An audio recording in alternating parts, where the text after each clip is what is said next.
ঐকমত্য কমিশনের যৌথভাবে দলগুলোর ২৩টি বৈঠক হয়, তবে সবচেয়ে বেশি আলোচনা হয়েছে পিআর পদ্ধতিতে উচ্চকক্ষ গঠন নিয়ে। কমিশনের বৈঠক শেষ হয় ৩১ জুলাই, এরপর ৩ মাস গড়িয়েছে, দলগুলো একমত হতে পারেনি এখনও।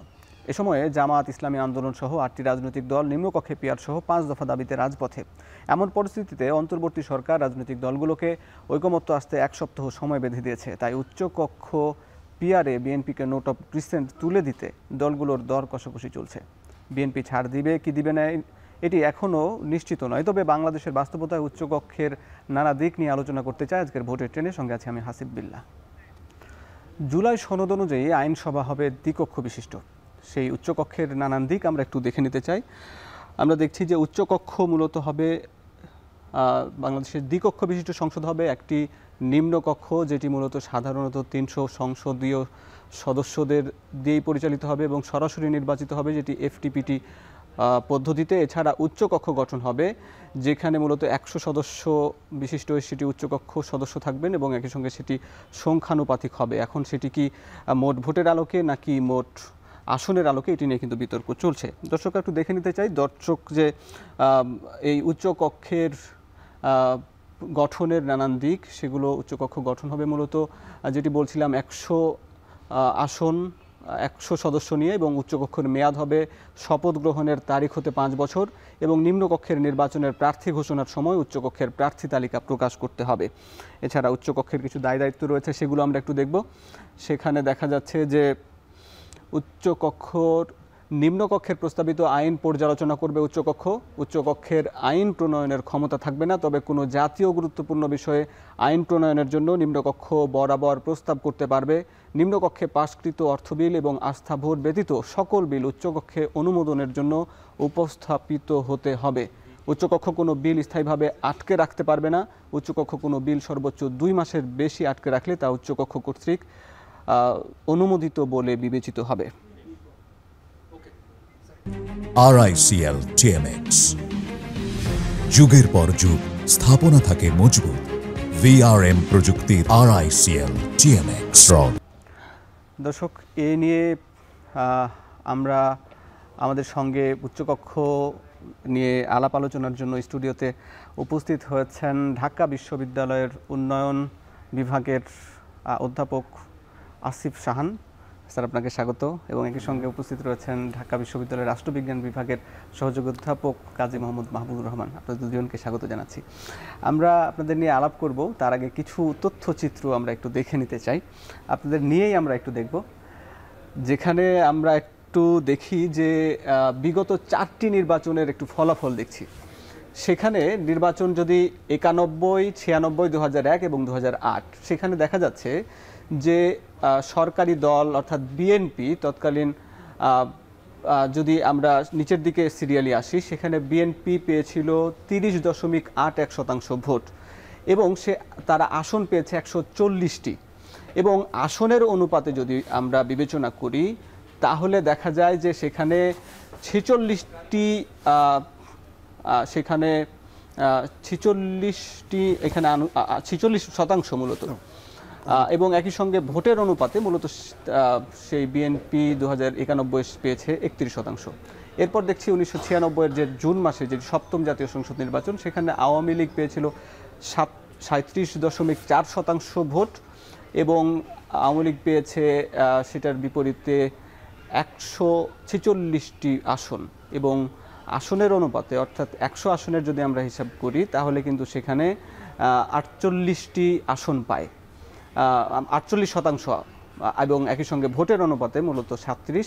এছাড়া বিএনপি যদি 2001 সালের আমরা হিসাব দেখি তাহলে সেখানে দেখা যায় 40% ভোট, 193টি আসন, এখানে আসনের অনুপাতে 64 এবং ভোটের অনুপাতে 41। 2008-এ যদি আমরা দেখি আওয়ামী লীগ 48% ভোট পেয়ে 230টি আসন পেয়েছে এবং একই সঙ্গে আসনের অনুপাত 76, ভোটের অনুপাতে 48।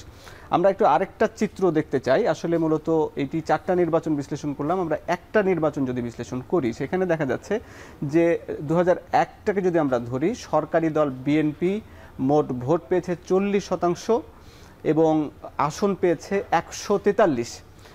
এখন যদি যে আলাপটা উঠছে মূলত যে এখানে যদি উচ্চকক্ষ হয় তাহলে উচ্চকক্ষ বিএনপি যেভাবে চায় যে মোট আসনের আলোকে যদি আসনের আলোকে হয় তাহলে বিএনপি পাবে 64টি আসন, আর যদি ভোটের অনুপাতে হয় তাহলে বিএনপি পেত 41টি আসন। স্যার, আপনারা হয়তো নিশ্চয়ই বুঝেছেন বিষয়টা। আমরা এই নিয়ে একটু আলাপ করব আপনাদের সঙ্গে যে এই যে কিছু পরিসংখ্যান দেখলাম যেখানে মূলত উচ্চকক্ষ বিএনপি এবং আরও অন্যান্য রাজনৈতিক দল উচ্চকক্ষ কোন প্রক্রিয়ায় নির্বাচন হবে এটি নিয়ে কিন্তু বিতর্ক চলছে। আমরা দেখছি জাতীয় ঐকমত্য কমিশন সহ 23টি রাজনৈতিক দল ও জোটের যে প্রস্তাব বা তাদের যে সমর্থনে একটি সিদ্ধান্ত দিয়ে দিয়েছে, সেখানে মূলত পিআর পদ্ধতিতে উচ্চকক্ষ গঠনের কথা বলা হয়েছে। আমরা যদি একটু ডক্টর আসিফ শাহান আপনার কাছে একটু জানতে চাই যে আসলে এই যে পিআর পদ্ধতিতে উচ্চকক্ষ গঠন আর পিআর ছাড়া, অর্থাৎ যেভাবে আসনের ভিত্তিতে যেভাবে বিএনপি যেটি চাচ্ছে, এই যে তাদের এই যে প্রস্তাব, এইটার মধ্যে আসলে পার্থক্য কোন জায়গায়, বাংলাদেশের বা জনগণের স্বার্থ কতটা পূরণ হবে? না, ধন্যবাদ আপনার। এই প্রশ্নটা খুব গুরুত্বপূর্ণ, কিন্তু আমার কাছে মনে হয় যে এইটার আগে যে কথাটার উত্তর যে বোঝা দরকার আমাদের, যে আমাদের উচ্চকক্ষের আসলে দরকারটা কেন, উচ্চকক্ষ আমরা কি উদ্দেশ্যে দরকার তৈরি করার চিন্তাভাবনা করছি, আমাদের পারপাসটা কি, সেটার সাথে হচ্ছে আমি কোন উপায়ে এটাকে নির্বাচন করব তার একটা সম্পর্ক আছে। পৃথিবীর বিভিন্ন দেশে বিভিন্ন কারণে উচ্চকক্ষ তৈরি হয়েছে। একটা কমন আর্গুমেন্ট আছে যে যেসব দেশে ফেডারেল সিস্টেম নাই সেসব দেশে হচ্ছে গিয়ে উচ্চকক্ষের দরকার নেই, which is not necessarily true. ফেডারেলি সিস্টেম ছাড়াও ইউনিটারি সিস্টেম, পার্লামেন্টারি সিস্টেমের মধ্যে পৃথিবীর বিভিন্ন দেশে আপনার দুটা কক্ষ তৈরি করা হয়েছে। এখন প্রশ্নটা হচ্ছে এটার কারণটা কি, আমরা কেন উচ্চকক্ষটা তৈরি করি।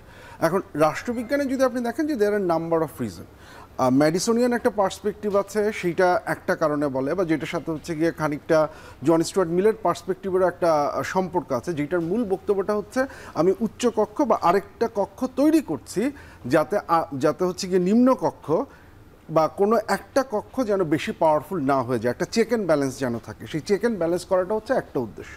আরেকটা উদ্দেশ্য, অনেক দেশে উচ্চকক্ষ তৈরি করা হয়, সেটার কারণ হচ্ছে রিপ্রেজেন্টেশন এনশিওর করা। যদি রাষ্ট্র অনেক বেশি হেটেরোজেনাস হয় তাহলে যেন হচ্ছে গিয়ে আপনার বিভিন্ন জনগোষ্ঠীর যে মানুষজন আছে তাদের প্রতিনিধিত্ব, কারণ আপনার নিম্নকক্ষ যদি ফার্স্ট পাস দ্য পোস্ট পদ্ধতিতে হয় তাহলে সেখানে হয়তো হচ্ছে গিয়ে আপনার এই জনগোষ্ঠীর প্রতিনিধিত্ব থাকবে না। সেই প্রতিনিধিত্ব নিশ্চিত করার জন্য আমরা অনেক সময় উচ্চকক্ষ করি। আবার অনেক সময় যেটা করা হয় হচ্ছে গিয়ে একই সাথে যে আপনার রিজিওনাল গভর্নমেন্ট যেগুলো আছে, লোকাল গভর্নমেন্ট যেগুলো আছে, সেইগুলোর প্রতিনিধিত্ব নিশ্চিত করার জন্য উচ্চকক্ষ তৈরি করা হয়। যেটা বললাম, আপনি এখন কোন কারণে তৈরি করছেন সেটার সাথে আপনি কোন পদ্ধতিতে এটা নির্বাচন হবে তার একটা সম্পর্ক থাকবে। এখন যদি বাংলাদেশের পার্সপেক্টিভে দেখেন, আপনি শুরুতে যে ডেটাগুলো আপনি দেখালেন, সেই ডেটাগুলো যদি দেখেন যে পার্সেন্টেজ অফ ভোটের সাথে আমাদের ফার্স্ট পাস দ্য পোস্ট ভোটে যে সিস্টেমটা হয় সেখানে একটা অ্যাবসলিউট মেজরিটি চলে আসে, এবং এই অ্যাবসলিউট মেজরিটির আমরা একটা অপব্যবহার যেটা দেখেছি যে আপনি সংবিধান অতি দ্রুত সংশোধন করতে পেরেছেন, যেটা 2001-এও হয়েছে, 2008-এও হয়েছে, যেটা ক্রাইসিসের একটা সূত্রপাত। সো আমাদের প্রেক্ষাপটে তৈরি করা হয়েছে বা উচ্চকক্ষের আইডিয়াটা এসেছে কনসেনসাস কমিশন থেকে বা এই জায়গা থেকে, সেটা হচ্ছে ওই চেক অ্যান্ড ব্যালেন্সটা তৈরি করার জন্য। ওই যে ম্যাডিসোনিয়ান বা টিরানি অফ দ্য মেজরিটি ঠেকানোর যে আইডিয়াটা বললাম, সেই জায়গা থেকে এসেছে। এখন যদি সেই জায়গা থেকে আসি তাহলে ভোটটা তাহলে এইরকমই হওয়া উচিত, প্রপোর্শনাল রিপ্রেজেন্টেশন যেটা নিশ্চিত করছে যে নিম্নকক্ষে যারা সংখ্যাগরিষ্ঠ তারাই উচ্চকক্ষে সংখ্যাগরিষ্ঠ হবেনি, সেইটার হচ্ছে গিয়ে নিশ্চয়তা এটা দিচ্ছে না। বিএনপির যে প্রস্তাবটা, প্রথমে একটা জিনিস খুব ক্লিয়ার করে নিই, এইটাকে আমরা প্রপোর্শনাল রিপ্রেজেন্টেশন বলতে পারি না। This is not proportional representation. Proportional representation সবসময় ভোটের বেসিসে হতে হয়। নর্মালি যেই ডেফিনেশনটা, কারণ proportional representation is a form of direct election, যেখানে ভোটের অনুপাতে আপনি হচ্ছে গিয়ে আসন ইসে করছেন। যদি সিটের অনুপাতে করেন তাহলে সেটা কিন্তু হচ্ছে গিয়ে সিটের বা একটা রাজনৈতিক দলের স্ট্রেংথ কতখানি সেইটার রিফ্লেকশন, তার ভোটের পার্সেন্টেজের রিফ্লেকশন না। যেহেতু ভোটের পার্সেন্টেজের রিফ্লেকশন না, সেহেতু সেটাকে আমরা প্রপোর্শনাল রিপ্রেজেন্টেশন বলতে পারি না। ওইটা যেটা করে, আপনি যদি যেটা দেখালেন এখানে, তাহলে উচ্চকক্ষ আর নিম্নকক্ষ এই দুটোর মধ্যে গঠনগত কোনো পার্থক্য নেই। নিম্নকক্ষে যারা মেজরিটি, উচ্চকক্ষে সেই মেজরিটি, তাহলে ওই যে চেক অ্যান্ড ব্যালেন্সের জন্য আমরা এটাকে তৈরি করার চেষ্টা করছি, সেই চেক অ্যান্ড ব্যালেন্সটা আমরা এখানে নিশ্চিত করতে পারছি চেক অ্যান্ড ব্যালেন্স নিশ্চিত হচ্ছে না। আমি একটু কাজী মাহবুব স্যারের কাছ থেকে একটু শুনতে চাই, যেখানে নিম্নকক্ষের যদি প্রতিচ্ছবি যদি উচ্চকক্ষে হয়, যেভাবে আসলে বিএনপি যেভাবে চায় যে আসনের ভিত্তিতে, তাহলে কি আসলে এই উচ্চকক্ষ দিয়ে যে লক্ষ্য উদ্দেশ্য অর্জন করা সম্ভব, আসলে সেটা কি আসলে হয়? আপনাকে ধন্যবাদ। প্রথমত হলো যে আলোচনাটা উচ্চকক্ষ কেন প্রয়োজন, আসলে এই আলোচনা না গিয়ে কিন্তু আপনার দ্বিতীয় প্রশ্নের উত্তর দেওয়া যায় না কোনোভাবেই। এবং বাংলাদেশের প্রেক্ষাপটে কেন প্রয়োজন, উচ্চকক্ষ যে ধারণাটা আসছে, খুব সংক্ষিপ্তভাবেই বলছি যে এটা তো হাউস অফ লর্ডস থেকে এইভাবে আসছে। আসলে তো উচ্চকক্ষের প্রথম ধারণা হাউস অফ লর্ডের। তো এটা কিন্তু কিংসের গ্রেট কাউন্সিল নাম ছিল, জাস্ট কিছু অভিজাত লোকদের একটা সভা, এবং রাজার সাথে তাদের পাওয়ারের যে ক্রাইসিস, এটা সমাধান করতে গিয়ে অভিজাতদের একটা ধ্যান দরবার। এবং একটা পর্যায়ে সেই জায়গা থেকে এটা যেন অভিজাতদের না থাকে, রাজা আর অভিজাতদের মধ্যে বার্গেনিং না থাকে, তাতে কিন্তু আমরা লর্ড থেকে আসলাম কমন্সেও, যেটাকে আমরা নিম্নকক্ষ বলছি এখন। তো আপনি যেখানে মানে নিম্নকক্ষ তৈরি করলেন, যে রাজা এবং অভিজাতদের ধ্যান দরবারে আপনি নাই, আপনার প্রতিনিধিত্ব নাই, মানে এটা একটা আভিজাত্যের রাষ্ট্র, একটা আভিজাত্যের প্রতিনিধি হয়ে উঠেছিল। সেখানে আমরা এখন এই নতুন শতাব্দীতে এসে, বা এই যে আমাদের যে সভ্যতার যে কত পরিবর্তন হয়েছে, বার্গেনিংয়ের জায়গাগুলো চেঞ্জ হয়েছে, সেখানে কিন্তু আমরা প্রথমত মানে অনেকেই যে জায়গাগুলো থেকে আর্গুমেন্টটা করেন, সেই জায়গা থেকে কিন্তু এই আর্গুমেন্টটা করা যায় না। উচ্চকক্ষ কিন্তু আসলে আভিজাত্যের প্রতিনিধি। সেই আভিজাত্যের প্রতিনিধির জন্য আজকে যারা নতুন বাংলাদেশ বানাতে চায়, প্রথম কথা আমার এটা, আভিজাত্যের প্রতিনিধি হিসাবে এরকম একটা উচ্চকক্ষের কোনো প্রয়োজন বাংলাদেশে নাই। এটা কি শুধুই আভিজাত্যের প্রতিনিধি? এই বিকাশটা এভাবেই, ডেভেলপমেন্ট এটারই ভাবে, সেটার এক প্রকার সংজ্ঞা বা প্রথম দিকে যদি এক প্রকার যদি পরিস্থিতি থাকলেও বর্তমান পরিস্থিতি দেখা যাচ্ছে যে যেখানে নিম্নকক্ষের যে সদস্য, যে মূলত একটা দল যদি 3% বা 5% ভোট পেয়ে হচ্ছে, নিম্নকক্ষে কোনো জায়গা পাচ্ছে না, কোনো বড় দলের সঙ্গে ফাইট করে সে কোনো আসন পাচ্ছে না, কিন্তু তার প্রতিনিধি নিশ্চিত করার, তার কথা বলার একটা জায়গা তৈরি হবে উচ্চকক্ষ। স্যার যেমনটি বলছিলেন, আসলে শুধু কি সেটা আপনি তাহলে নিম্নকক্ষ করছেন না কেন? যদি আপনি তাই মনে করেন যে এটা প্রতিনিধিত্বের ব্যাপার, তাহলে উচ্চকক্ষে নিতে হবে কেন? আপনি যদি কমন্সের প্রতিনিধি চান, সাধারণ মানুষের প্রতিনিধি চান, রাষ্ট্রের মালিকানার জায়গাটা কোথায়, নাগরিক রাষ্ট্রের সাথে সম্পর্ক তৈরি হলো কোথায়, কি সামাজিক চুক্তির ভিত্তিতে আমরা রাষ্ট্র তৈরি করলাম, সেখানে তো আপনি এই যে ভোটের কথা বলছেন, মানে ভোটের মাধ্যমে তো এই দুইটা কক্ষ তৈরি করছেন। তো সেই ভোটের মাধ্যমে যখন আপনি দুটো কক্ষ তৈরি করছেন, তখন তো রাষ্ট্রের মালিকানার যে হিস্সা, এটা নাগরিক যে রাষ্ট্রের মালিক, সেটা প্রমাণ হচ্ছে কিন্তু এই দুইটা কক্ষের মাধ্যমে। তো আপনি উপরের কক্ষের তুলনায় তো নিচের কক্ষে নাগরিকের মালিকানা বেশি তৈরি হয়, যদি আপনি তাই মনে করেন, তাহলে আপনি কেন উচ্চকক্ষে যাচ্ছেন? যে কোনো প্রক্রিয়া আপনি উচ্চকক্ষে গেলে কিন্তু নাগরিকের রাষ্ট্রের মালিকানা কমেই, বাড়ে না। এক। দ্বিতীয়ত হলো, আমি যেটা আপনাকে বলছি যে আপনি তো চেকস অ্যান্ড ব্যালেন্সের ভারসাম্যের কথাই বলছেন। ভারসাম্যের যে প্রক্রিয়া বিভিন্ন দেশে বিভিন্ন রকম করেছে, একদম মেজর যেই মানে সংস্কারগুলো আসছে, এর মধ্যে ধরেন আপনি ফ্রান্সে আসছে, আমেরিকায় আসছে, মানে ব্রিটিশ থেকে বের হয়ে যারা সংস্কারগুলো মেজর করেছে। তো আপনি দুইটা সিস্টেমে কিন্তু দুইভাবে, রাষ্ট্রপতির হাতে ক্ষমতা এবং প্রধানমন্ত্রীর হাতে ক্ষমতা, যেটা ফ্রান্সে করা হয়েছে। আবার আমেরিকায় দেখেন আপনি রাষ্ট্রপতি এবং আপনার উচ্চ ও নিম্ন বিচার বিভাগের মধ্যে করা হয়েছে। এখন প্রক্রিয়া কিন্তু দুই রকম, দেখছেন আপনি এখানে আমেরিকাতে কিন্তু করা হয়েছে না, কিন্তু মানে ঠিক আপার হাউসকে কেন্দ্র করে কিন্তু চেকস অ্যান্ড ব্যালেন্সটা করা হয়নি। তো আরও অন্যান্য প্রতিষ্ঠানগুলো যুক্ত করা হয়েছে। এখন আপনি যেই জায়গা থেকে এই চেকসটা আনতে চান, নিয়ন্ত্রণটা আনতে চান, সেই নিয়ন্ত্রণটা কি আপার হাউস আপনাকে ফেসিলিটেট করতে পারবে কিনা? আমরা কিন্তু দেখেন এই যে রাষ্ট্রপতির মাধ্যমে কিন্তু সবগুলো পাবলিক ইউনিভার্সিটি না হোক, অন্তত মানে 73 অধ্যাদেশ অনুযায়ী যারা চলে, তাদের সবাই নিয়োগ কিন্তু রাষ্ট্রপতির অধ্যাদেশে হয়, রাষ্ট্রপতির নির্দেশে হয়। আপনি দেখেন আমরা কি কখনো, মানে সবসময় দেখেছি, ম্যাক্সিমাম সময় দেখেছি যে উপাচার্যরা রাষ্ট্রপতির নির্দেশে বা তার মাধ্যমে অ্যাপয়েন্টমেন্ট হলেও তারা কি আসলে রাজনৈতিক পারপাস সার্ভ করেন না? যতগুলো সাংবিধানিক পদে আছে সবাই তো রাষ্ট্রপতির। তাহলে এই কি হচ্ছে? আপনি কি কোনো চেকস অ্যান্ড ব্যালেন্স করতে পারছেন? মানে এটা কি পরিবর্তনের মাধ্যমে? আমার বক্তব্যটা হলো, আপনি নতুন নতুন প্রতিষ্ঠান তৈরি করবেন, নতুন নতুন আইন তৈরি করবেন, এর মাধ্যমে কি আসলে পরিবর্তন আসতে পারছেন? নাকি আপনার দরকার যে সিস্টেমটা আছে তার মধ্যে কোথায় লুপহোলস আছে, লিমিটেশন আছে, সেটা বন্ধ করবেন, নাকি বারবার কতদিন পর পর আপনি নতুন নতুন পরীক্ষা যাবেন? এবং আমার কাছে 30 সেকেন্ড সময় চাচ্ছি। আমার কাছে মাঝে মাঝে মনে হয়, মানে আমরা যদি এইভাবে উচ্চকক্ষটা তৈরি করতে থাকি, যদি দ্বিতীয় মানে পদ্ধতিতে উচ্চকক্ষ তৈরি হয়, যেটা আমি বলছি যে আপনার আনুপাতিক হারে যে হচ্ছে, সেটার কারণে মানে নাগরিকের সাথে তো উচ্চকক্ষের প্রতিনিধির সম্পর্ক কোথায়, কতটুকু সম্পর্ক থাকবে তার? সে তো দলীয় প্রার্থী হিসেবে আসতেছে। জি জি। সো আপনি যেটা চাচ্ছেন মানে উচ্চকক্ষের মাধ্যমে বার্গেনিং, উচ্চকক্ষের ট্যাক্স, উচ্চকক্ষের মাধ্যমে প্রতিনিধিত্ব, তিনটার কোনোটাই তো নিশ্চিত হচ্ছে না। আসলে এই বিষয়ে আমি একটু স্যারের কাছে জানতে চাই যে আসলে এই বিষয়গুলো কি স্যার যে অভিযোগ করলেন, আসলে উচ্চকক্ষের মাধ্যমে কি সেই চেক অ্যান্ড ব্যালেন্সকে আসলে সম্ভব? দেখুন, আমরা যখন চেক অ্যান্ড ব্যালেন্সের কথা বলি, এইটা খুবই অদ্ভুত কথা যে সকল দায়িত্বই উচ্চকক্ষ পালন করবে, সেটা এটার উদ্দেশ্য না। কয়েকটা জিনিস এখানে বলা দরকার যে আপনি বিএনপির 31 দফা যদি দেখেন, বিএনপি 31 দফায় যে উচ্চকক্ষের কথা বলেছে সেইটা মোরলেস হাউস অফ লর্ডসের মডেলে, যে সেখানে তারা জ্ঞানীগুণী লোকজনদেরকে বোঝাবে, বসাবে, এবং তাদের যেটা বক্তব্য যে সেখানে এমন লোকজন যাবে যাদের হয়তো পলিটিক্সে আমরা পার্টিসিপেট করার অপরচুনিটি নেই, কিন্তু তাদের মতামতটা যেন রিফ্লেকশন হয়। কাইন্ড অফ, যদি আমি হচ্ছে গিয়ে আমি ওই কথাটা আবারও বলি, যে কাইন্ড অফ ওয়াল্টার ব্যাগেহট, যিনি হচ্ছে ইংল্যান্ডের উচ্চকক্ষ, এগুলো নিয়ে প্রচুর কাজ করেছেন, ওনার এটা ছিল যে এটা হচ্ছে নিম্নকক্ষের মতামতটাকে আরেকবার বিবেচনা করার একটা জায়গা দেওয়া। এবং অফকোর্স যে কথাগুলো বললেন সেটা একটা।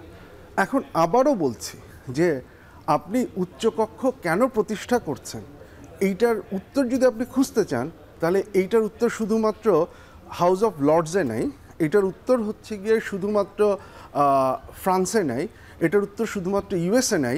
প্রত্যেকটা দেশে উচ্চকক্ষের তৈরি এবং তার দায়িত্বের যে বিভাজন, সেটা যে তৈরি করা হয়েছে তার একটা ভিন্ন রকম ঐতিহাসিক প্রেক্ষাপট থাকে। ইউএসএতে যেমন, আমাদের এখানে যেমন হচ্ছে উচ্চকক্ষের কিন্তু আইন তৈরি করার ক্ষমতা নেই, যে উচ্চকক্ষের মতামত লাগবে না, উচ্চকক্ষ যদি কোনো একটার কাছে একমত না হয় তাহলে শেষ পর্যন্ত লোয়ার হাউসে এটা যাবে, কিন্তু মূলত পর্যবেক্ষণ করতে পারবে ওই পার্টিকুলার ক্ষেত্রে। কিন্তু আপনি যদি ইউএসএর ক্ষেত্রে দেখেন, সেখানে কিন্তু সিনেটের এই রোলটা আছে। কেন আছে? কারণ তাদের ঐতিহাসিক প্রেক্ষাপটে তারা যেহেতু ফেডারেল রাষ্ট্র, সেখানে হচ্ছে গিয়ে আপনার যে অঙ্গরাজ্যগুলো আছে তাদের স্বার্থ, এবং একই সাথে হচ্ছে গিয়ে আপনার এই ফার্স্ট পাস দ্য পোস্ট যারা আছে সেই স্বার্থটা, এই দুটোর মধ্যে একটা সমন্বয়। এখন সেই জায়গা থেকে এসে আমি যদি ইউএসএর কনটেক্সটের কারণে আমি বাংলাদেশে উচ্চকক্ষ বানাবো বা ইংল্যান্ডের অভিজ্ঞতা চিন্তা করে বানাবো, সেইটা আমার মনে হয় ঠিক হয় না। আমাদের ক্ষেত্রে সমস্যাটা কোথায় হয়েছে?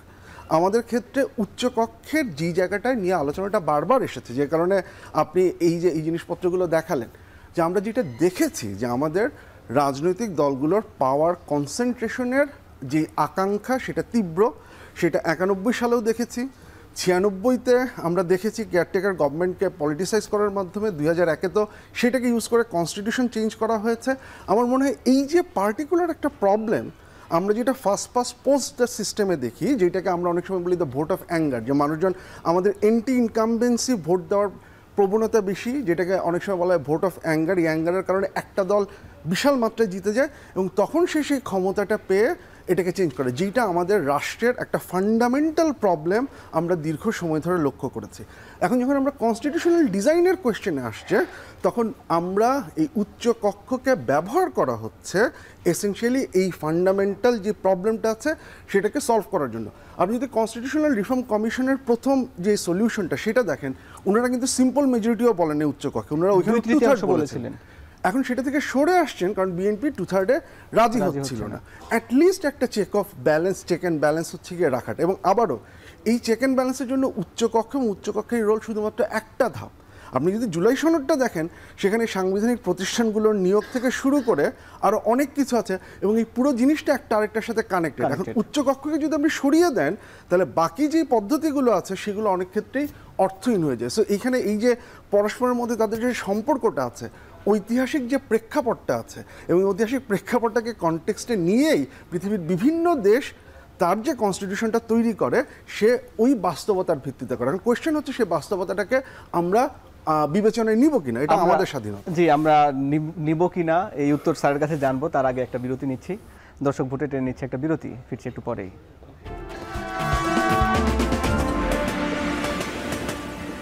বিরতির পর স্বাগত। দর্শক দেখছেন ভোটের ট্রেন। আমরা এই পর্বে একটু গাজীপুর যেতে চাই। শিল্পনগরী গাজীপুর থেকে যুক্ত হয়েছেন সহকর্মী ইফতেখার রায়হান, তার সঙ্গে রয়েছেন দুজন অতিথি। যুক্ত হয়েছেন শ্রমিক দলের কেন্দ্রীয় কমিটির কার্যকরী সভাপতি ও গাজীপুর 6 আসনের বিএনপির মনোনয়ন প্রত্যাশী জনাব সালাউদ্দিন সরকার এবং গাজীপুর 6 আসন থেকে বাংলাদেশ জামাত ইসলামীর মনোনীত প্রার্থী ডক্টর হাফিজুর রহমান। আমি জানতে চাই ডক্টর ইফতেখার রায়হান, আপনার কাছে আপনার মাধ্যমে সেই বিএনপি এবং জামাতের দুজন প্রার্থীর কাছ থেকে জেনে নিতে চাই ভোটের মাঠ যখন ভোট যখন কাছে আসছে তখন আবার উচ্চকক্ষ পিআর বা এই ব্যাপারে সমাধান হয়নি, প্রার্থীরা বা বিএনপির নেতারা আসলে এবং জামাতের নেতারা কি বলছেন এই বিষয়ে?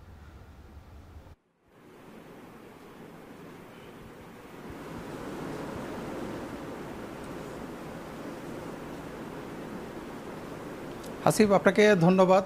ভোটের ট্রেনে গাজীপুর থেকে আজকে আমাদের সাথে দুজন অতিথি রয়েছেন। একজন হচ্ছেন বাংলাদেশ জামায়াতে ইসলামের গাজীপুর 6 আসন থেকে ইতিমধ্যে যিনি মনোনীত প্রার্থী ডক্টর হাফিজুর রহমান, এবং আমার সাথে আরেকজন রয়েছেন যিনি 2018 সালে এই গাজীপুর থেকে নির্বাচনে প্রতিদ্বন্দ্বিতা করেছিলেন, তবে এবারও তিনি মনোনয়ন প্রত্যাশী বিএনপির এবং শ্রমিক দলের কেন্দ্রীয় কমিটির কার্যকরী সভাপতি জনাব সালাউদ্দিন সরকার। তো আমরা প্রথমে আসলে সরাসরি প্রশ্নে চলে যাই। আমরা একটু প্রথমে চলে যাব জামায়াতের যিনি মনোনীত প্রার্থী ডক্টর হাফিজুর রহমান। আপনার কাছে জানতে চাইব যে ভোট কিন্তু খুব সন্নিকটে, কিন্তু এখন পর্যন্ত উচ্চকক্ষ নিয়ে কিন্তু এক ধরনের একটা সংকট দেখা দিয়েছে রাজনৈতিক অঙ্গনে। তো সে বিষয়ে আপনি তো তুরস্কে ছিলেন, দীর্ঘদিন অধ্যাপনা করেছেন, সেখানে শিক্ষকতার সাথে যুক্ত ছিলেন, সেখানে আমরা জানি যে উচ্চকক্ষ রয়েছে। তো সেখানের বাস্তবতার সাথে বাংলাদেশের বাস্তবতাটা আসলে কতটুকু প্রাসঙ্গিক, এবং তৃণমূলের মানুষের কাছে আপনি যাচ্ছেন, ভোট চাচ্ছেন, তারা আসলে কি বলছে, আপনি আগামীতে নির্বাচনে কেমন তারা নির্বাচন পদ্ধতি দেখতে চাচ্ছে? জি, ধন্যবাদ আপনাকে, বিশেষ করে এখন টিভি এবং আমার সহ আলোচক যারা স্টুডিওতে আছেন, পাশে আছেন আমাদের সালাউদ্দিন ভাই, সবাইকে ধন্যবাদ জানাচ্ছি, এবং আমাদের গাজীপুরের 6 আসন সহ সারা দেশের মানুষকে সালাম জানাচ্ছি। আসসালামু আলাইকুম। দেখেন, আমি খুব রিসেন্টলি আমাদের কাজ শুরু করেছি, আপনি জানেন আমি তুরস্কে ছিলাম লম্বা সময়, তুরস্ক থেকে এসেই আমি কাজ শুরু করেছি। আমি তো অসম্ভব সারা পাচ্ছি। এক নম্বর হচ্ছে আমি একজন তরুণ মানুষ এবং আমার বয়স 35 পার হয়েছে, কিন্তু আমি এখনও জাতীয় নির্বাচনে ভোট দিতে পারিনি। তো আমার মতো বাংলাদেশে প্রায় 56% মানুষ আছে যারা এখনও ভোট দেয় নাই। মানুষজন মুখিয়ে আছে তারা কখন ভোট দেবে, কোন দিন ভোট দেবে, এবং ভোটের একটা তারিখ হবে, তারা উৎসবমুখরভাবে ভোট দেবে আর কি। কিন্তু ভোটের আগে আমাদের কিছু আনসার্টেনিটি রয়ে গেছে, যেমনটা আপনি বলছিলেন। বিশেষ করে আমাদের এই জুলাইয়ের পরে যে সংস্কারগুলো হয়েছে, এই সংস্কারগুলোর সাথে কিন্তু প্রায় সব রাজনৈতিক দল একমত, একটা বড় অংশের সাথে আর কি। কিছু পয়েন্টে নোট অফ ডিসেন্ট দেওয়া আছে বিএনপির পক্ষ থেকে, বা কিছু পয়েন্ট জামাতের পক্ষ থেকেও আছে, কিছু পয়েন্ট এনসিপির পক্ষ থেকেও আছে, কিন্তু অনেকগুলো মৌলিক সংস্কার একমত। জামাত এখন চাচ্ছে যে একটা গণভোট হোক, এটা বিএনপিও চাচ্ছে গণভোট। জামাত চাচ্ছে গণভোটটা এখনই হোক, আর বিএনপি চাচ্ছে গণভোটটা হোক হচ্ছে জাতীয় নির্বাচনের সাথে। তো আমরা চাচ্ছি এই কারণে যে আমরা জুলাই এই আন্দোলনের পরে আমাদের হাজার হাজার আহত যারা, আমাদের 1400-র মতো শহীদ, এই শহীদদের একজন বৃথা না যায়। জুলাই সংস্কারের পরে আমাদের জাতীয় সংস্কার কমিশন যেটা হয়েছে, সেখানে আমাদের 30-এর অধিক রাজনৈতিক দলগুলো একসাথে বসেছে, ঘন্টার পর ঘন্টা সময় বের করেছে, এবং তারা একমত হয়েছে অনেকগুলো বিষয়। তো আমরা চাচ্ছি যে এটাকে সার্টেন করেই ইলেকশনে যাওয়ার জন্য, এই কারণে আমরা এখনই গণভোট চাচ্ছি। আর আপনি জানেন যে গাজীপুরটা হচ্ছে আমাদের একটা শিল্পনগরী। সারা বিশ্বে বাংলাদেশ পরিচিত হচ্ছে টেক্সটাইল রাজধানী হিসাবে বা টেক্সটাইলের দেশ হিসাবে। গাজীপুরটা হচ্ছে আমাদের বাংলাদেশের টেক্সটাইলের বা আমাদের গার্মেন্টসের রাজধানী।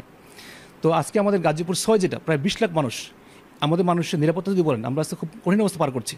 আমাদের টঙ্গীতে একটা জায়গা পাবেন না যে জায়গাটা রাত 10টা-11টার সময় আমরা নিরাপত্তার সাথে আমরা হাঁটতে পারি, বেরোতে পারি। তো আমরা চাই নিরাপদ গাজীপুর হোক। আমাদের গাজীপুরের অনেকগুলো সমস্যা, আমাদের হেলথ নিয়ে যদি বলেন, আমাদের টঙ্গী হসপিটালটা আছে, একটা মাত্র হসপিটাল 20 লাখ মানুষের জন্য। এখানে আমাদের অনেক সমস্যা, জনগণ আমাদের এই সমস্যাগুলো বলছে। রাস্তাঘাট যদি বলেন, আমাদের বিআরটি একটা প্রজেক্ট হলো, এটারও খুব খারাপ অবস্থা আর কি। তো সব দিক থেকে মিলে একটা অপরিচ্ছন্ন, একটা ধুলাযুক্ত নগরে পরিণত হচ্ছে গাজীপুর। আমাদের জনগণ আমাদের সমস্যাগুলো বলছে।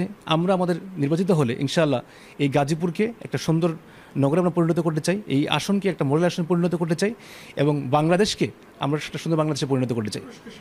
জি জি, আপনি ঠিক বলেছেন। আমি তুরস্কে থাকার কারণে আমি দেখেছি যে তুরস্কের যে সংসদ নির্বাচন, সেখানে একটা মাত্র কক্ষ, একক কক্ষ আর কি, এবং সেখানে পিআর পদ্ধতিতে নির্বাচন হয়। আমি দেখেছি যে তুরস্কের কোনো নির্বাচন নিয়ে বিরোধী পক্ষ কখনো বলে নাই নির্বাচনে কারচুপি হয়েছে। এর মানে একটা সুষ্ঠু নির্বাচন সেখানে হয়। পিআর পদ্ধতির অনেকগুলো সুবিধা আছে, জানেন। এর মধ্যে একটা গুরুত্বপূর্ণ সুবিধা হলো যে পেশি শক্তির যে ব্যবহার, কালো টাকার সরাসরি, এগুলো পিআর পদ্ধতিতে অনেক কম হয়। জি, ধন্যবাদ আপনাকে। আমরা এবার একটু যেতে চাই, আমাদের সাথে রয়েছেন যিনি গাজীপুর 6 আসন থেকে মনোনয়ন প্রত্যাশী এবং শ্রমিক দলের কেন্দ্রীয় কমিটির কার্যকরী সভাপতি জনাব সালাউদ্দিন সরকার। আপনার কাছে জানতে চাইবো, আসলে এই যে ভোট তো খুব সন্নিকটে চলে এসেছে, অন্যান্য 237টি আসনে বিএনপির প্রার্থী ঘোষণা করা হয়েছে, তবে গাজীপুর 6 নতুন একটি আসন, এই আসনে এখন পর্যন্ত কোনো প্রার্থী ঘোষণা করা হয়নি আপনাদের দলের পক্ষ থেকে, এবং যেহেতু জোটেরও একটা শরিক দলের আসন ছাড়ার ব্যাপারটি রয়েছে। তো আপনারা তো নির্বাচনের যে মাঠে চষে বেড়াচ্ছেন, তৃণমূলের মানুষ আসলে কি চাচ্ছে, আপনাদের নেতাকর্মীরা আসলে কীভাবে চাচ্ছে আগামী নির্বাচনকে? ধন্যবাদ আপনাকে। এখন টিভির কথাকর্ষী যারা আছে তাদেরকে ধন্যবাদ, যারা লাইভ দেখছেন তাদেরকে ধন্যবাদ। আপনি যে প্রশ্ন করেছেন তৃণমূল পর্যায়ে কী ভাবছে, আসলে এই গাজীপুর 6 আসনটি অত্যন্ত গুরুত্বপূর্ণ আসন। এটাকে আমরা রাজধানীর গেটওয়ে বলি উত্তরবঙ্গের জন্য। আমাদের ঢাকা শহরে চারদিকে 4টা আসন আছে চারদিক থেকে ঢোকার জন্য। এটা অত্যন্ত গুরুত্বপূর্ণ আসন গাজীপুর 6। একসময় গাজীপুর 2 খুব গুরুত্বপূর্ণ ছিল, এখন 6 হলো গুরুত্বপূর্ণ। এটা আসলে জোটের জন্য রাখা হয় নাই, এটা বাগেরহাটের একটি আসন কমিয়ে গাজীপুর একটা আসন বাড়ানো হয়েছে। সেই কারণে তারা রিট করেছে হাইকোর্টে। সেই রিটের আমি পক্ষ হয়েছি। তারা তাদের উকিল 3 দিন শুনানি করেছে, আমার উকিলও 3 দিন শুনানি করেছে। শুনানি শেষ হয়েছে, আগামী 10 তারিখ রায় দিবে। ওই রায়ের পরে যদি রায় 6-এর পক্ষে আসে তাহলে রায়ের কপি নিয়ে আমরা আমাদের স্থায়ী কমিটির কাছে দেব। তখন গাজীপুর 6 এবং বাগেরহাটের 3টি আসন মনোনয়ন ঘোষণা করবে। আর গাজীপুরের 6 আসনের তৃণমূল পর্যায়ের ভাবনা একটাই। বিগত আমার বড় ভাই 89 সালে মারা যাওয়ার পরে আমি তার সময় থেকেই রাজনীতি করি। আমাদের ম্যাডাম যখন রাজনীতিতে আসেন 85 সালে, একসাথে বিরুদ্ধে আন্দোলন সক্রিয় ভূমিকা নিয়ে করি। বড় ভাই মারা যাওয়ার পরে ম্যাডাম নিজে সে বাড়িতে আমাকে টঙ্গীরে শিল্পনা করেছিল। এখান থেকে সরকার উৎখাত আন্দোলন শুরু হইতো। সেজন্য ম্যাডাম পরিবার কেন্দ্রিক শ্রমিক আন্দোলন নিয়ন্ত্রণ হইতো। আমাকে ম্যাডাম শ্রমিকদের দায়িত্ব দেন টঙ্গীতে। পরবর্তী পর্যায়ে আস্তে আস্তে সেন্ট্রালে ঢুকি, সেন্ট্রাল ঢুকে আজকে সেন্ট্রালের আমি কার্যকরী সভাপতি। পাশাপাশি আমি টঙ্গী আঞ্চলিকের সভাপতি ছিলাম। এখানকার লেবার কোর্টে দেখতাম। আসলে এটা শিল্পনগরী, এখানকার মানুষ খুব অসহায় ছিল। আমাদের পরিবারের পূর্বপুরুষরা, আমার দাদা ইউনিয়ন পরিষদের চেয়ারম্যান ছিলেন, তখন চেয়ারম্যানকে প্রেসিডেন্ট বলা হইতো। এবং আমার বাবা চেয়ারম্যান ছিলেন, পাকিস্তান পিরিয়ডে স্বাধীনের পূর্ব ছিলেন। আমার বড় ভাই শাহাবুদ্দিন শেখ উনিও চেয়ারম্যান ছিলেন। সাধারণ মানুষের সারা কেমন পাচ্ছেন আপনারা? আমি বলি একটাকে, সাধারণ মানুষের সারা এখানেই আসবে কথার মধ্যে। এরা ভাবতেন এই শ্রমিকদের সন্তানরা কীভাবে লেখাপড়া শিখবে। প্রথমত শিক্ষা প্রতিষ্ঠান বেশি জোর দেওয়া হয়। টঙ্গীতে যতগুলো শিক্ষা প্রতিষ্ঠান দেখেন সব আমার পরিবারের সদস্য নামে আমাদের পরিবার থেকে রয়েছে। আমরা যেখানে বসে কথা বলছি এই শিক্ষা প্রতিষ্ঠান 1992 সালে এটা প্রতিষ্ঠা করি আমি নিজে প্রতিষ্ঠাতা। আমি 1 মিনিট শুনুন, 1 মিনিট। আমাদের সময় কম, যে কারণে আসলে আমরা আর সময় এবার আমরা পরবর্তীতে আবারও এক সময় লাইভে আসব এবং আমরা আপনাকে তখন আসলে আপনার কাছ থেকে আরও বিস্তারিত জানবো। আজকে আমাদের কিছুটা সময় কমের হওয়ার কারণে আমরা আর আলোচনা চালিয়ে যেতে পারছি না বলে দুঃখিত। দর্শক, আপনারা শুনছিলেন আসলে যে তৃণমূলের মানুষ আসলে আগামী সংসদ নির্বাচন এবং ভোট নিয়ে কী ভাবছেন। তো গাজীপুর থেকে ভোটের ট্রেনের এই ছিল আমার কাছে সবশেষ। দর্শক, আমরা মূলত জুলাই সনদের যে প্রস্তাব সেখানে উচ্চকক্ষ পিআর এবং সে বিষয়গুলো নিয়ে আমরা আলাপ করছি। আমাদের সঙ্গে 2জন ঢাকা বিশ্ববিদ্যালয়ের শিক্ষক আছেন। আমরা এবার কাজী মাহবুব স্যারের কাছে একটু জানতে চাই যে এই যে উচ্চকক্ষ বাংলাদেশে আমরা যেটা দেখেছি যত নির্বাচন হয়েছে সে বেশিরভাগ নির্বাচনে দেখা গেছে যে 40% ভোট পেয়েই মূলত সরকার গঠন করে কেউ। তো তাহলে কিন্তু বাকি 60% মানুষের যারা তাকে ভোট দেয়নি তারপরও কিন্তু তাদেরও সরকার হিসাবে, সরকার প্রধান হিসাবে দেশ পরিচালনা করেন। তো সেই ক্ষেত্রে যেহেতু সবার এখানে প্রতিনিধিত্ব নিশ্চিত হচ্ছে না, বলা হয় যে ভোট পচে যায়, এরকম জন্য অনেকে আফসোস করেন। কিন্তু যদি উচ্চকক্ষ যদি পিআর হয়, নিম্নকক্ষে তো পিআর সেটা বাস্তবায়ন সম্ভব হচ্ছে না, যদি উচ্চকক্ষে যদি পিআর হয় সেক্ষেত্রেও কিন্তু ওই কিছু মানুষের অন্তত প্রতিনিধিত্ব নিশ্চিত হয়। এই যে বাংলাদেশের যে পরিবর্তিত পরিস্থিতি, সেখানেও কি যে যারা সংখ্যা কম, যে হয়তো পেশি শক্তি বা যার আসলে বেশি জনসমর্থন নাই, সেও কি কিছু কথা বলার জায়গা পাবে কিনা উচ্চকক্ষে যদি হয়? আপনাকে অসংখ্য ধন্যবাদ। এই ধরনের কিছু প্রতিনিধিত্বের সংসদ আমরা দেখেছি অতীতে। দেখেন, আপনি গত সংসদে দেখেন না, 24-এর আগে 18 সংসদে দেখেন 7 জন গিয়েছে বিভিন্ন দল থেকে। তো এই প্রতিনিধিত্ব দেখতে পেয়েছেন আপনারা। ওখানে সেখানে কি 7 জনের ভয়েস ছিল? এই ভয়েসে কি ইম্প্যাক্ট ফেলেছে?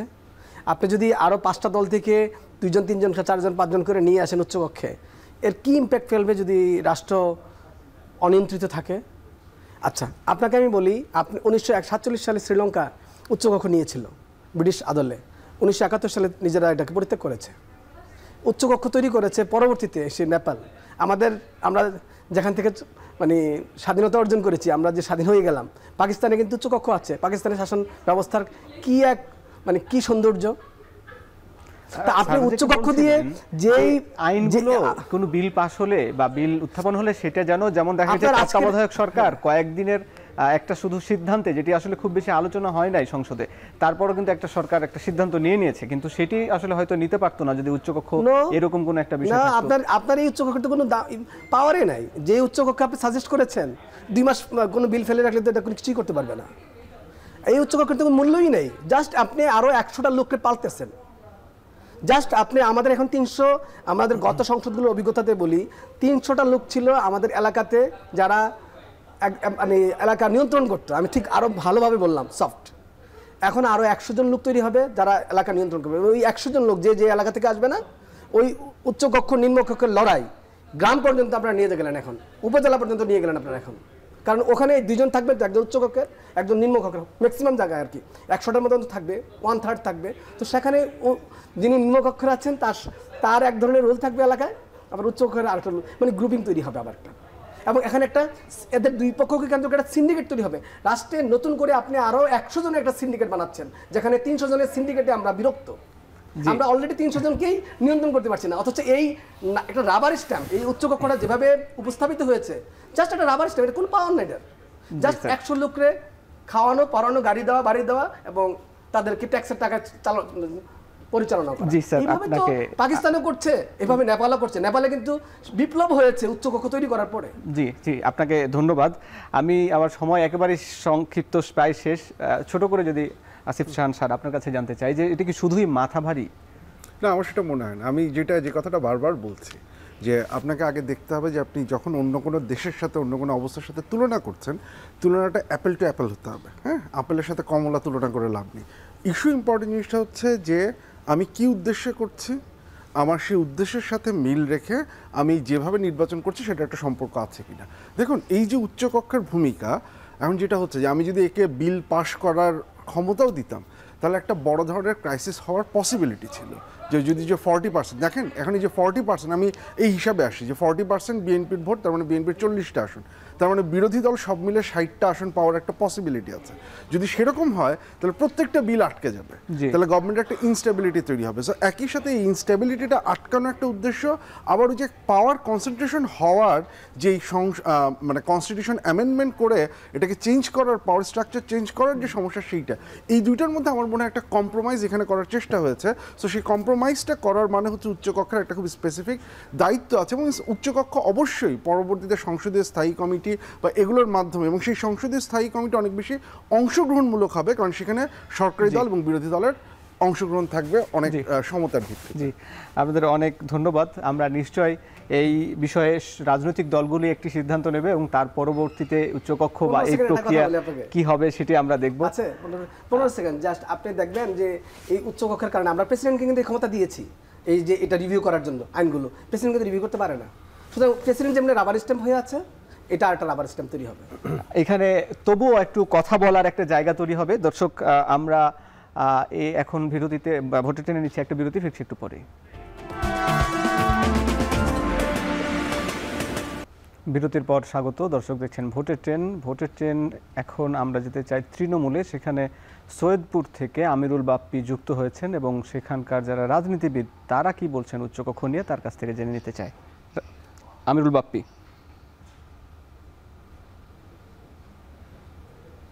হ্যাঁ নিশ্চয়ই। আমিরুল বাপ্পি, আপনি শুনতে পাচ্ছেন? জি,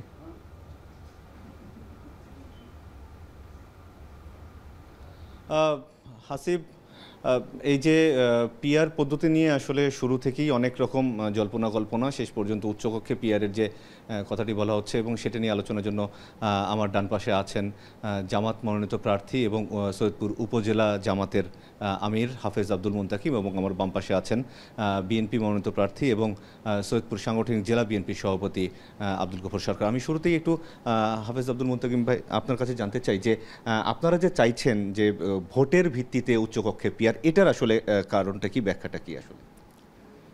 প্রথমে আমি ধন্যবাদ জানাতে চাই এখন টিভির মাধ্যমে নীলফামারী 4 আসনের সকল স্তরের জনগণকে।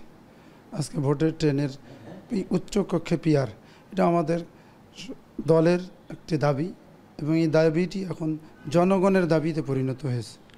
যেমনভাবে কেয়ারটেকারের দাবি ছিল এক সময় 91-90-এর দশকে, 80-এর দশকে, সেটি বুঝতে আমাদের সময় লেগেছিল 90-এর দশক পুরোটাই।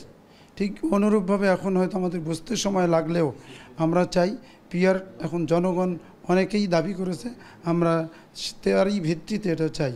পাশাপাশি আমরা বলতে চাই এই পিআর হলে আমাদের দলের ভিতরে যে আভ্যন্তরীণ যে কোন্দলগুলো হয়ে থাকে এবং ব্যক্তির প্রভাব সৃষ্টি হয়, সেটা থেকে আমরা মুক্তি পাব।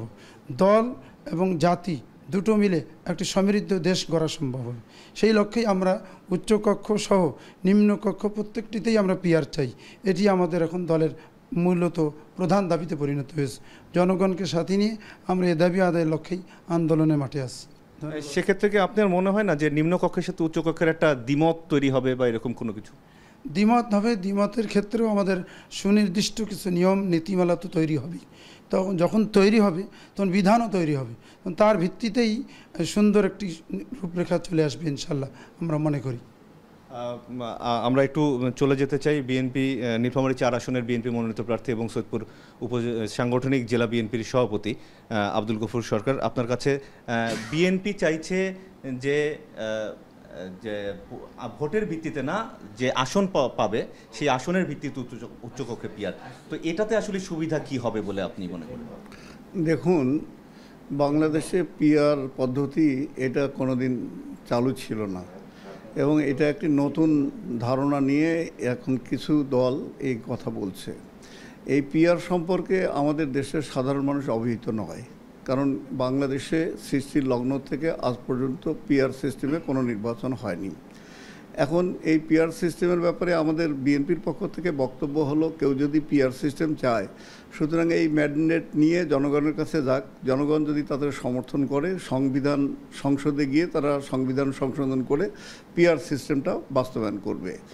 আমরা সবটা বুঝেই এখন পিআর সিস্টেম যেহেতু দ্বিকক্ষ বিশিষ্ট সংসদের কথা বলা হচ্ছে, উচ্চকক্ষের বেলায় আমরা সম্মতি জ্ঞাপন করছি এই স্বার্থে যে সংবিধান সাধারণ সংসদ যেটা নির্বাচন হবে সেই নির্বাচনে আসনের ভিত্তিতে যেমন মহিলা সদস্য আমরা সংরক্ষিত আসনে নির্বাচিত করে থাকি, অনুরূপভাবে এই পিআর সিস্টেমে উচ্চকক্ষটা সংসদীয় আসনের ভিত্তিতে মনোনীত করা হোক এই উচ্চকক্ষ।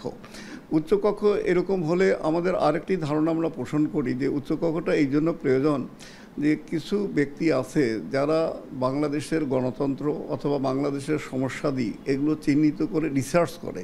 এই সমস্ত রিসার্চ করে এরকম বিশেষজ্ঞ কিছু ব্যক্তি যারা সংসদে যেতে পারে না বা সংসদে যেতে নির্বাচনে তারা অংশগ্রহণও করে না, আমরা এইরকম কিছু লোককে পিআর উচ্চকক্ষে পাঠাতে চাই, যারা সংসদে যে বিষয়টা আলোচনা হয়ে সংসদ যে সিদ্ধান্ত নেবে সেইটা তাদের তথ্যের ভিত্তিতে বা গবেষণার ভিত্তিতে তারা ওই বিষয়ে বিস্তারিত আলোচনা করে মতামত দিবে।